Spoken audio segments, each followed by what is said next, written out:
सहना भवतु सहनौ भुनक्तु सह वीर्यं करवावहै तेजस्विनावधीतमस्तु मा विद्विषावहै। ओम शांति शांति शांति।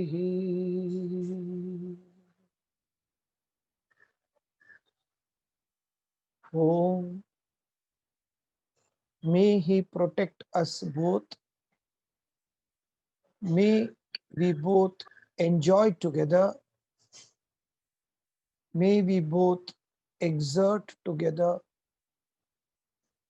May our studies become brilliant. May we not become disputatious and hate each other. Om, peace, peace, peace. Welcome everybody. So last class, if you remember, we were talking about the whole theory of creation. And we also did one more verse, not completed it. Yada yada hi dharmasya. So I'll just revise basically the previous verse of the theory of creation.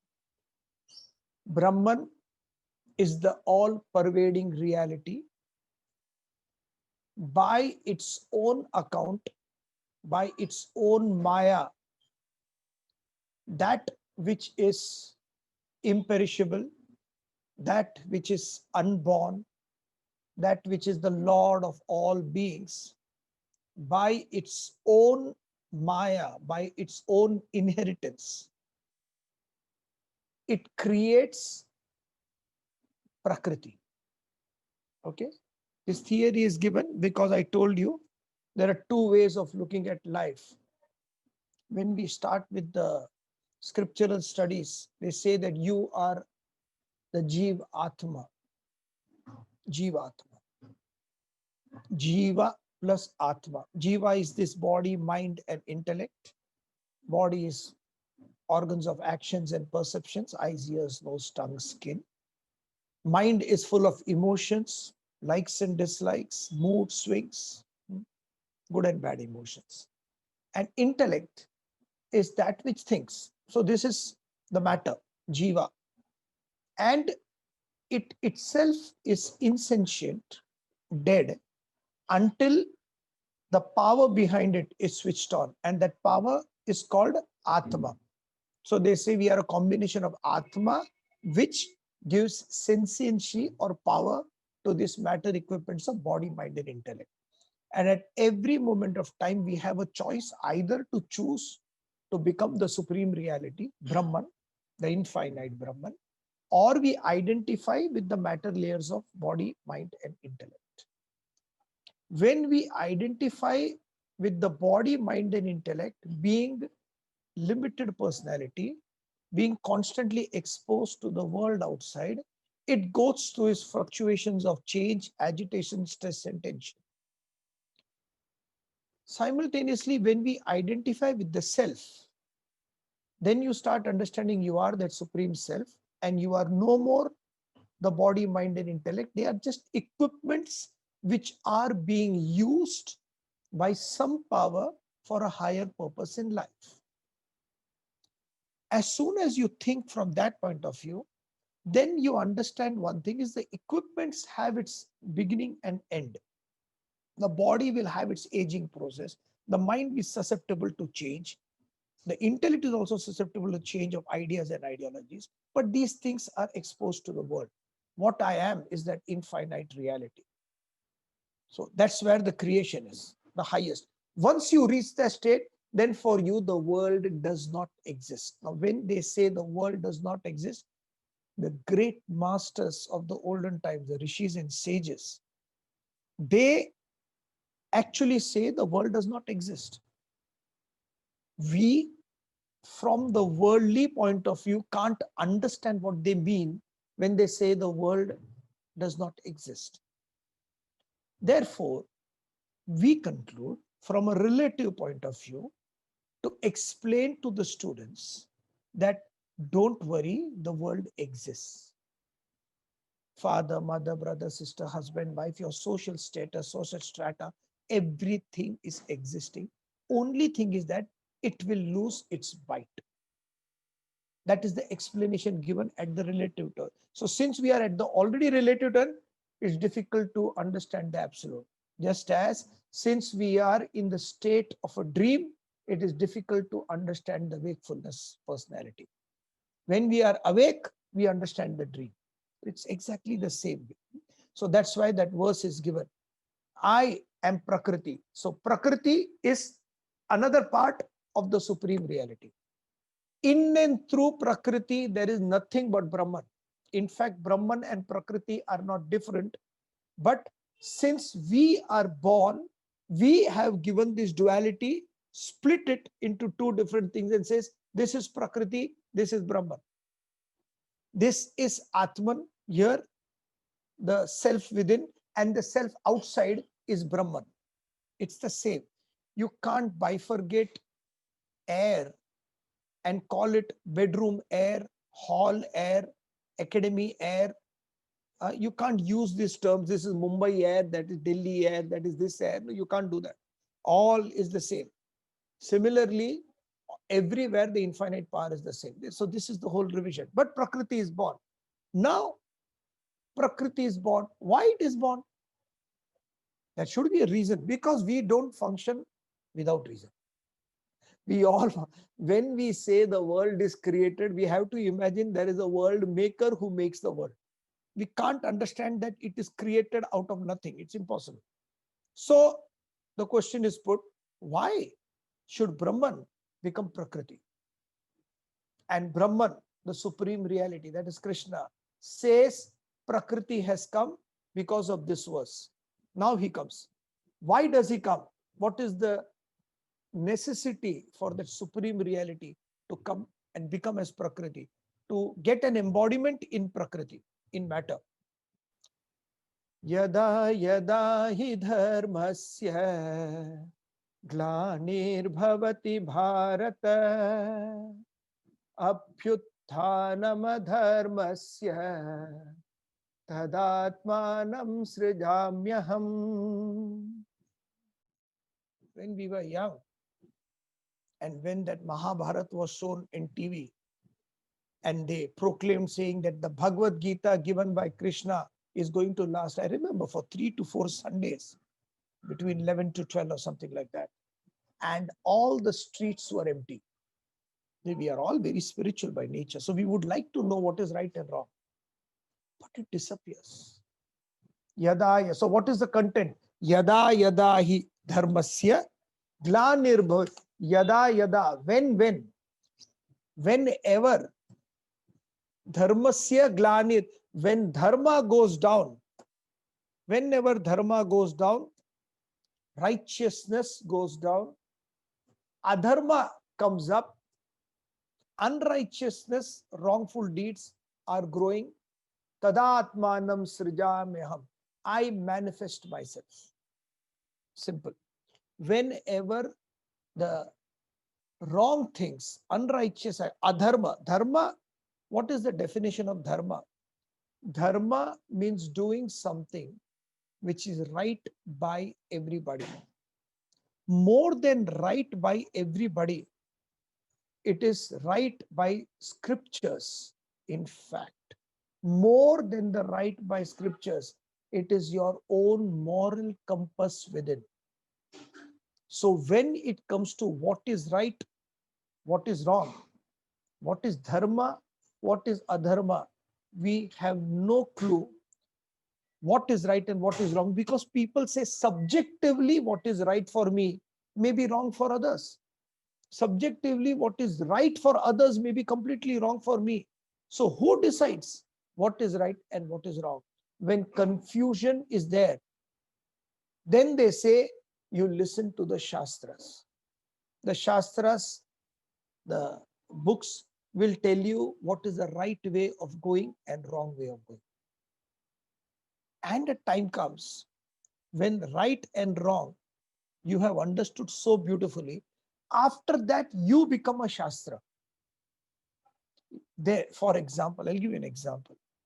When the old Pandits, they were chanting shlokas, right, left, and center, and they took it into their hands, the Brahmins, and said that we are at the top shelf of human evolution.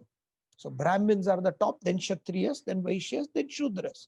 So Brahmins are the top, and we are supposed to be the teachers. Since we are the teachers, we alone are authorized to chant shlokas and do all the rituals and pujas. Nobody else can do ritual and puja other than us. So they arrogated all the power to themselves. This is what the Brahmins did. One man got up and said, listen, I don't think religion can be a monopoly of anybody. So the Brahmin said, but it is written in the Vedas. It is written in the Vedas, but we are supposed to do this. The Brahmins only are supposed to do this. Then how do you determine what is a Brahmin? Brahmin by birth, naturally. My father was a Brahmin and my caste is Brahmin, therefore I am there. This person got up and said, listen, I am not going to listen to you at all. And he made this statement, if your Vedas are saying this, that only you people can chant mantras and have a monopoly on rituals, pujas, and talking about God, then I don't believe in such Vedas. And that was Buddha. Okay, so in every era, a person comes, and the beauty of this person is he starts asking questions. That is the reason I entertain people to ask questions. Why are we doing this? Why should we not do like that? So when you start asking questions, you get a lot of answer. And then, so once you come to this state of a Buddha, where you have understood what is dharma, what is the right thing to do, and what is not to be done, then you don't need anybody around you, however wise they are or otherwise. You don't need any books and journals to tell you what is right and what is wrong. You know. So this is the bifurcation of dharma. Until that state is reached, respect the books. Until you have to keep on depending on the books until you develop the art of thinking. So you start thinking on your own. You see, in this country, hardly anybody is thinking. Even sports, how many people know how to do the Sudoku and just sit with one Sudoku a day or 10-15 minutes or something which is intellectually stimulating. Chess, somewhere where you're thinking. Even entertainment, you see the people watching TV programs and everything. Entertainment, it's just, there is nothing to think. It's just kitchen politics going on. Hardly anybody watches a Sherlock Holmes or a Hercule Poirot. Somebody which makes you think, okay, this is the way it's going to be. Acha, this is the way. You start thinking. And that person comes at top. Then he understands what is dharma and what is adharma. So, yada yada hi dharmasya glanir bhavati. So, when dharma goes down, adharma comes up. Srijamaham, I keep on manifesting myself. Mahamyaham, I manifest myself. Now, the beauty is when they say I manifest myself in the Vishnu Purana, they have given different avatars of Lord Vishnu. If you know the avatars right from start. So, first avatara is Kurma avatara. Correct? No. First is Matsya, fish avatara. Second avatara is Kurma avatara. Third avatara, Kurma means tortoise. Then third avatara is Varaha avatara. Varaha means wild boar. Fourth avatara is Narsimha avatara. Fifth avatara is Vamana avatara. Vamana is a short person. Then sixth avatara is Parshurama avatara. Seventh avatara is Sri Rama avatara. Eighth avatara is Krishna avatara. Ninth avatara they attributed to Buddha. It can be any saint. It doesn't matter after that. Because then the 10th avatara they say is Kalki. The beauty of this is there are a lot of people who claim themselves to be Kalki avatara. Kalki matlab kal aane wala avatar. Tomorrow when it comes. So everybody claims that I am the Kalki avatara and they behave as such. They are, see, when a God man is a person who is devoted to the Almighty reality, and his job is only, his or her job is only to make the world a better place if possible. But they never declare themselves to be God or miraculous. So they don't show it to public that they are like the greatest people on earth, and they are very spiritually entitled and they do a lot of shastras and all this. It is all a gimmick, all a game. Okay, anywhere manifestation can happen to the level you have exposed yourself to the supreme reality. To that level manifestation can happen. So manifestation doesn't mean you dance around, move around and show that you have reached a particular state. It can be anything. Small aspects of life, varying from small acts of kindness to a life of self-sacrifice. Degrees, various degrees, srajamyaham, it manifests, the supreme self manifests. In India, I think so, down south somewhere, I heard a long time back, a rickshaw wala, a lady was sitting in the rickshaw and she left a bag and she went away, and the man went somewhere. When he reached home, he opened the bag and he saw it was all of gold ornaments. Probably around 5 to 6 lakh rupees. That was the estimate given. He went and looked for that lady and gave back to the lady. And she had removed those ornaments because her daughter was getting married. And she was so happy that he came all the way back. The beauty is not that he was honest. The beauty was he needed the money. His rickshaw was on loan scheme. He was actually there in debt in his own house, but he could not even think for a second that I can use this money. He just took the whole thing and gave it to the lady. This an act of kindness, small one, manifestation of the Lord. We don't need to see manifestation by gowns. This is just a cloth. It doesn't make difference at all. Manifestation of these small acts of kindness. In Mumbai, Bandra, there was this lady a beggar lady, who used to feed dogs, wild dogs, so the stray dogs were there. And every time she used to feed some rotis or something to the dog. One day, a foreigner saw that, clicked her photograph, and sent it as a competition. And she received the Raman Magsaysay Award for act of kindness. When she received a check, whatever is the amount, I don't know. When she received the gift, she says, I have been doing this for 25 years. 25 years doing an act of charity just by giving food to strays without even thinking, what am I going to get out of it? And she was rewarded amply. Not that she's doing it for it. Acts of kindness. Two, an act of self-sacrifice. Self-sacrifice, you sacrifice your own self to somebody else, somebody else's life. Who is better? Again, we sacrifice usually for our near and dear ones. We always do that. We sacrifice, I sacrifice for my children. It is all mother's favorite dialogue, is it? हमने बच्चों के लिए क्या किया है? I have sacrificed. What's the big deal? It's your child. You're supposed to sacrifice. A father is supposed to sacrifice for his children. A husband is supposed to sacrifice for his wife. because you're saying my wife, my husband, my children, my father, my mother. So until this my paraphernalia is there, your sacrificing is not much, because still you are catering to somebody of your own. Self-sacrifices when you even don't know for whom you are doing it, but you're doing it because you don't have any other alternative. There's no thought.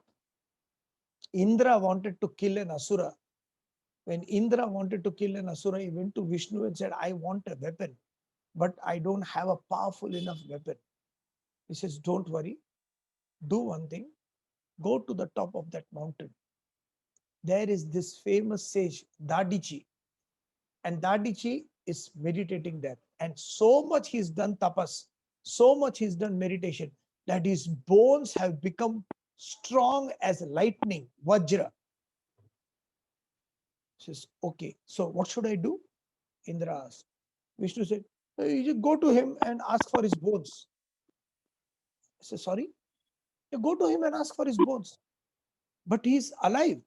Yes, he's alive, but go to him and ask, and he will give you the bones to you. Indra had no idea what to do. He went to the mountain, he did pranams to Dandichi and said, I'm sent by Vishnu. He said, yes, what do you want, beta? I wanted your bones because they have been very strong with tapas. He said, no problem. And he killed himself. He just invoked a fire and off he goes. And that bones are the weapon of Vajra, lightning in the hand of Indra. So this is all stories actually. No, this is story not long time back. Dandichi and Indra is in the Shastras. There was one also story called One Story More, which was Tale of Two Cities, where there is a character called Sidney Carton, a lawyer, and he was a drunkard. He had a lot of problems, and he fell in love with a girl called Lucy. Lucy did not like him, no doubt. Then Lucy went somewhere else and she got married to a French aristocrat called Charles Darnay. Anybody seen, read this book, please let me know. So Charles Darnay, and Charles Darnay, Lucy got married, and Sidney Carton was somewhere in that other village doing his practice. Then Lucy comes to him and says, in this French Revolution, all the aristocrats are caught, and they have caught a girl who was a maid in one of the houses.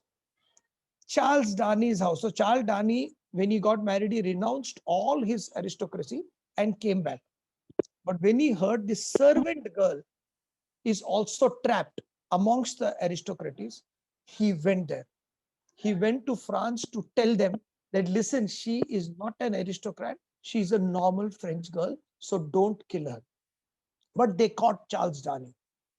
And when they caught Charles Darnay, they knew that he was an aristocrat and he was supposed to be killed. So Lucy goes to meet Sidney Carton and says that, listen, if you can help me. He says, yes, tell me, what is it? He said, my husband is captured there in France and I need you to release him. He said, I don't know how to do it because they will not release him. I don't know, I'll give it, you just give it a try, because otherwise I'm a widow, I'll be sad. He goes to France and his height, body and everything is the same as Charles Darnay.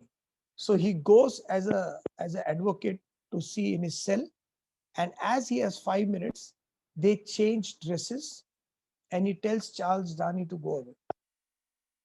Charles Darnay, wearing the getup of Sidney Carton, he leaves the prison and Sidney Carton sits there. Next day is his execution, the famous execution by La Guillotine.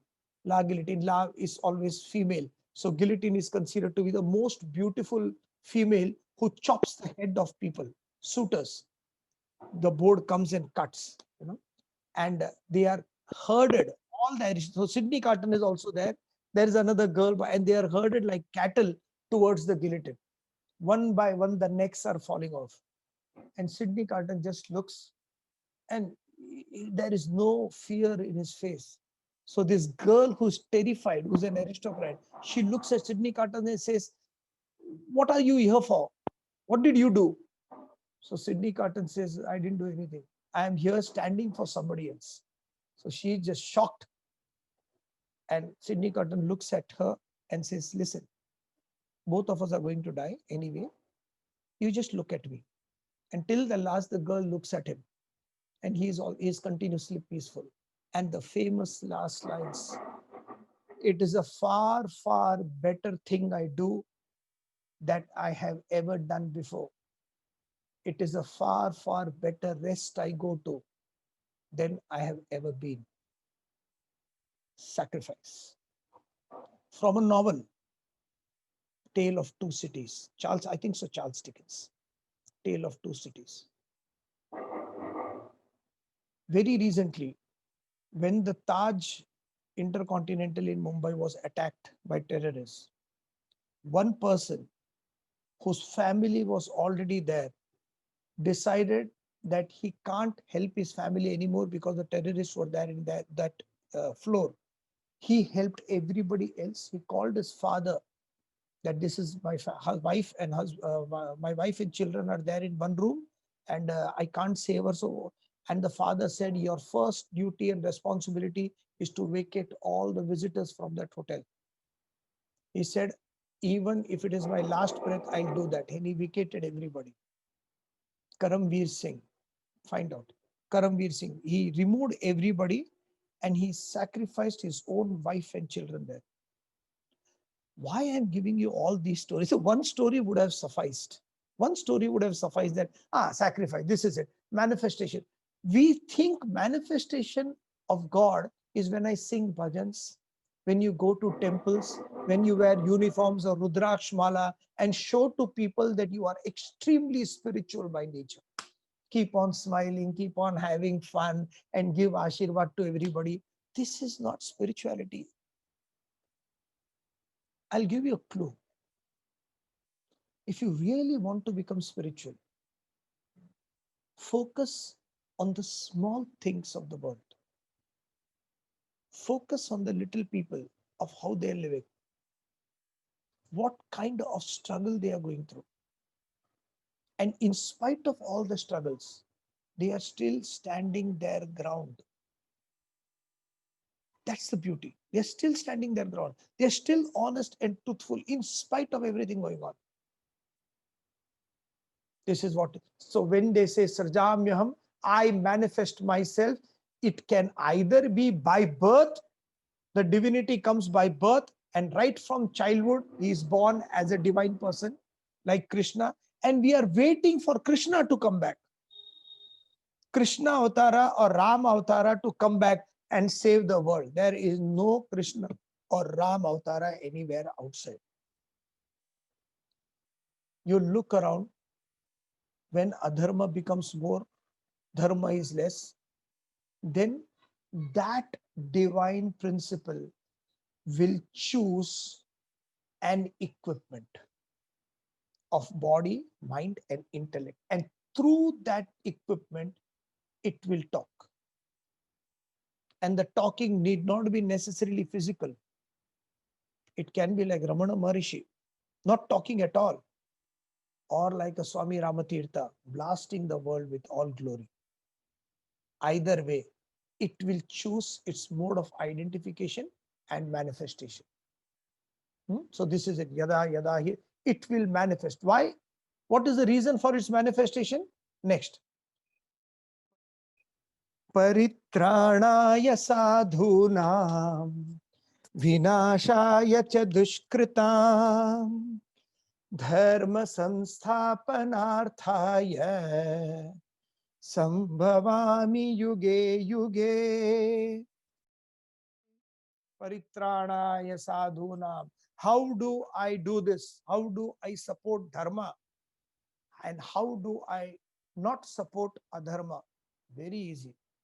Paritrāṇāya sadhūnām, for the protection of the virtuous people. I am always for the protection of the virtuous people. And here he's giving a hint to Arjuna that you are virtuous, therefore I am with you. All protection of the virtues. Paritrāṇāya sadhu vināṣāya ca duṣkrtāṃ. Duṣkrtāṃ, bad actions. Those who are doing bad activities in life, I have come to destroy them. vinash, complete destruction of anything that bad happens. In the process of protecting the good and destroying the bad, what happens? Dharma sansthapanarthaya. I establish dharma. So how do you establish dharma? Simple. Whenever anything wrong happens, don't support. Whenever there is right happening, support. Again, who will decide what is wrong and right? Your own head. Nobody in the world can decide what is right and wrong. So those who are listening to noises all over, for them the definition of right is what some popular person speaks. Those who are not bothered with the noises and those who are bothered with issues, for them they are the minority. Always in that movie Fountainhead, which I tell you every time, Howard Rock was a minority. And at the end, he found 2, 3 people like him. The rest were all majority, screaming away to glory of what is right and what is wrong, and the custodians of the right. They acted like that. Everybody seems to know what life is. Here he says destruction of the bad people and sustenance of the virtuous. Why? Virtuous people don't have sometimes the strength to stand up. They are afraid. Not that they don't know what is right and wrong. They are afraid. If I speak something against anything, what will happen to me? What will happen to me? Maybe I will be attacked. I can't say anything wrong, and so keep quiet. Just live with your family. So it's more of a tolerance. So to give the strength to the virtuous people is very important. When you are speaking the truth, there's nothing wrong in speaking the truth. We don't have to fight. Is it possible, like the prayer we said, is it possible that we need not be disputatious and hate each other? Can we agree to disagree? We have a teens class, children's class, where we give topics to them. So can we agree to disagree? One of the topics I gave to them just this Sunday was why, whose fault it is, how much is the girl's fault when she is molested and raped. This was one of the topic for all the children, and they were discussing so beautifully. Can we agree to disagree? Establishment of dharma. Right dharma is what? Not disturbing anybody and allowing everybody to live in peace. Nothing forced is ever forceful. So when something is right and still people are doing wrong, then the fault is not because people are doing wrong. It's not their fault. The fault is perhaps I did not educate them properly. All it needs is education, not by force. It needs proper education by everybody. So whenever you see adharma, you need to fight it out. And if the adharma becomes too much, completely embezzled in the personality, then the personality needs to be destroyed.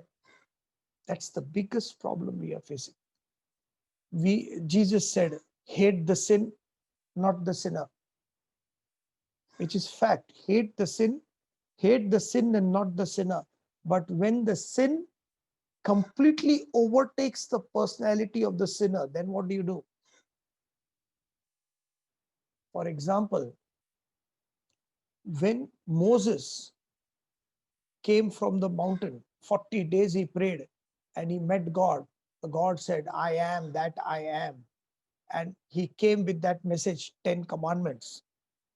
When he came, he saw that all the people whom he had collected and walked all the way 3 months in the desert, 3 months or 3 years, I'm not sure, I'm sorry. They were coming in the desert. All the people were so tired because Moses just went up And he never came back for 40 days. So the faith started dwindling. There was no more faith. So 70 to 80% of the people stepped separately, and they started whining and dining and enjoying life. They said they made a big gold bull and said we should worship only gold and have fun, and this and that. Few faithfuls, hardly around 10 to 12, were moving on the other side. They were also fasting, and they said, no, we will wait for the Savior to come, Moses to come. And then Moses comes, famous scene from 10 Commandments. Moses comes and he has this 10 laws in his hand, 2 tablets.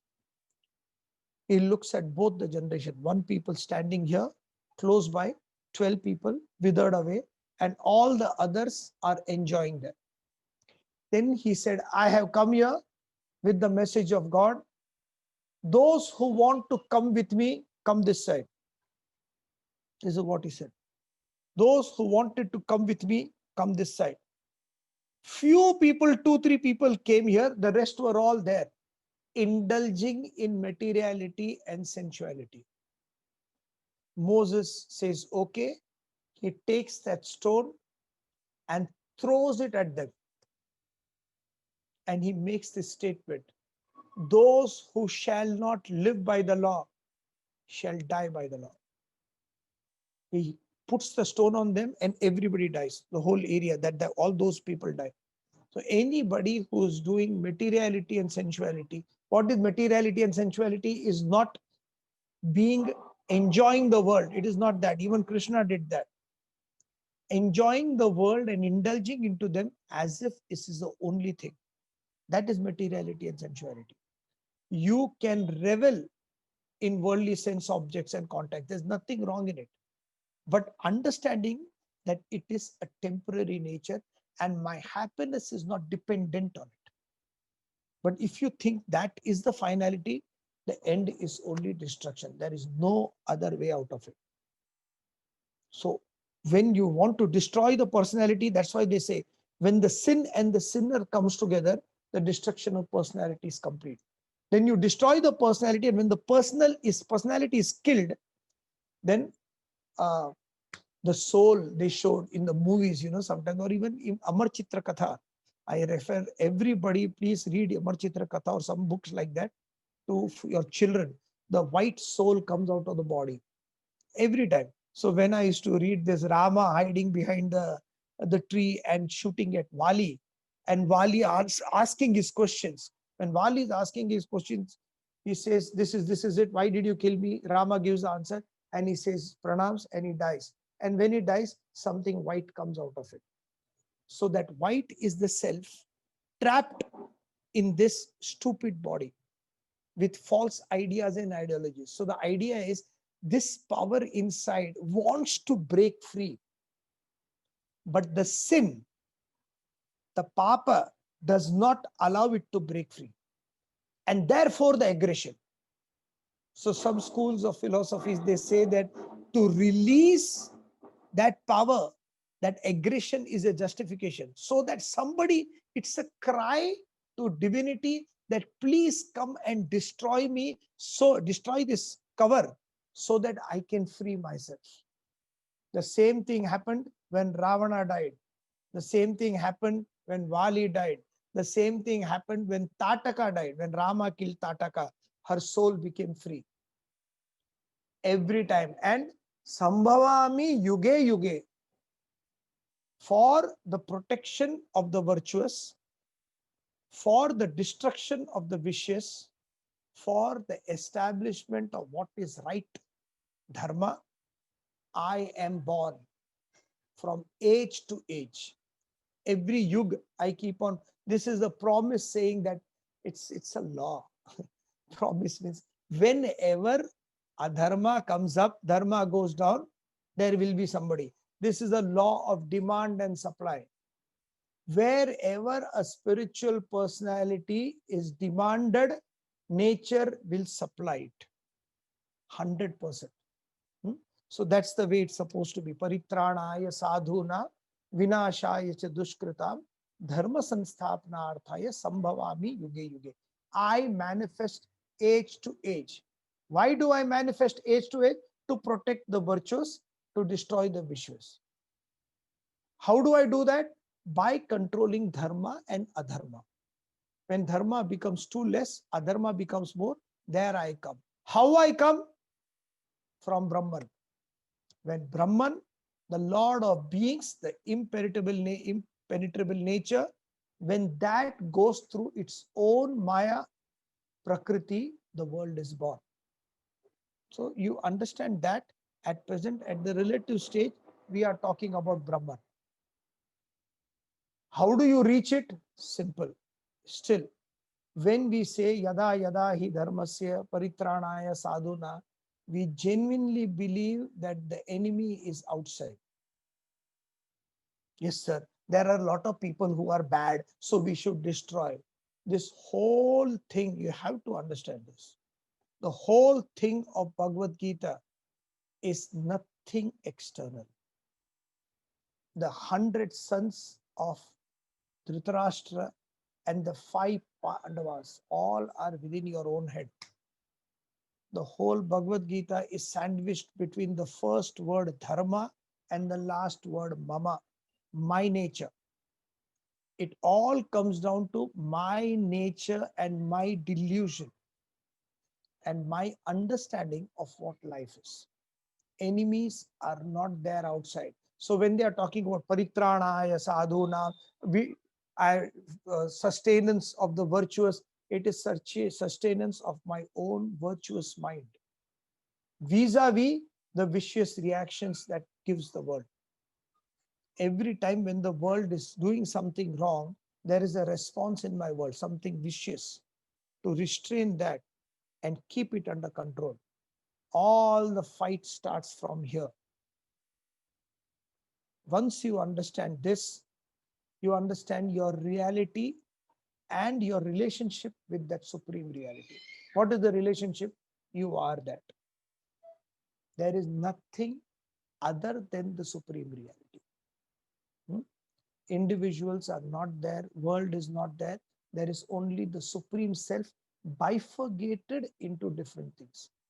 Just as the dreamer lives his way of dream, but understands that he is a dreamer and therefore he suffers. Once the dreamer understands there is a higher state of consciousness, waker, and it is the waking mind that has become all the rays of the dream, he doesn't get agitated from the dream at all.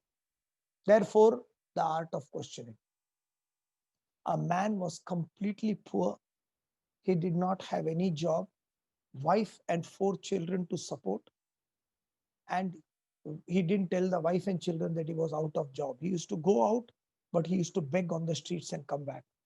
One day, the girl, and every day the Seth, one Seth was there, Jamindar, and the Seth would give him some money. One day, the girl, the youngest girl, falls severely ill. So this man went out and started begging everywhere. And he was, but nobody is giving him this time. I don't know why, because of the desperation. So the Seth came famous and he said, Sethji, please give me something. He says, today, no, I'm in a bad mood. I don't want to give any work. And he went on saying, Sethji, please give me. My daughter is sick. Please give me, give me. And he started pulling his hand. When he started pulling his hand, the Seth turned back and gave him one tight slap. And with a shudder, he got out of bed, profusely sweating, still feeling the tinge of pain of that slap.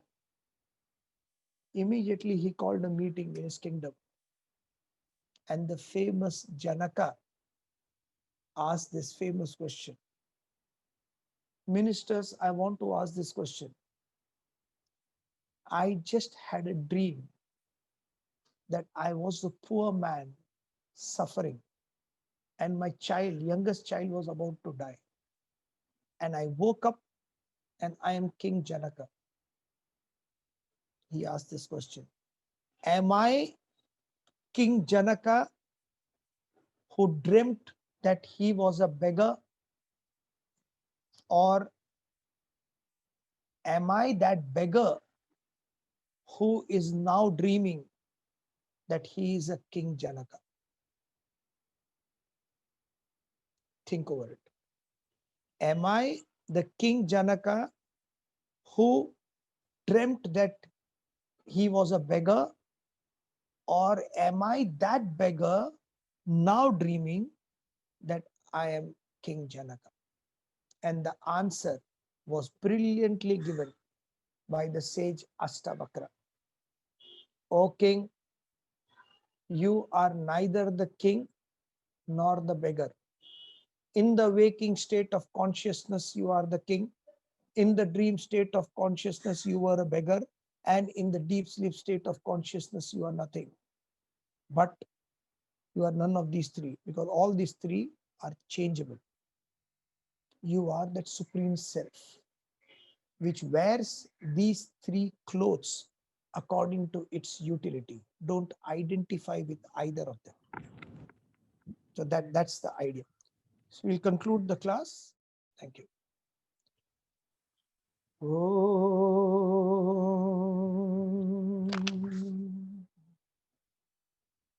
Om.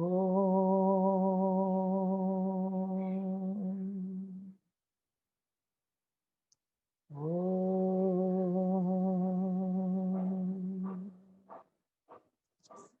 Hari Om.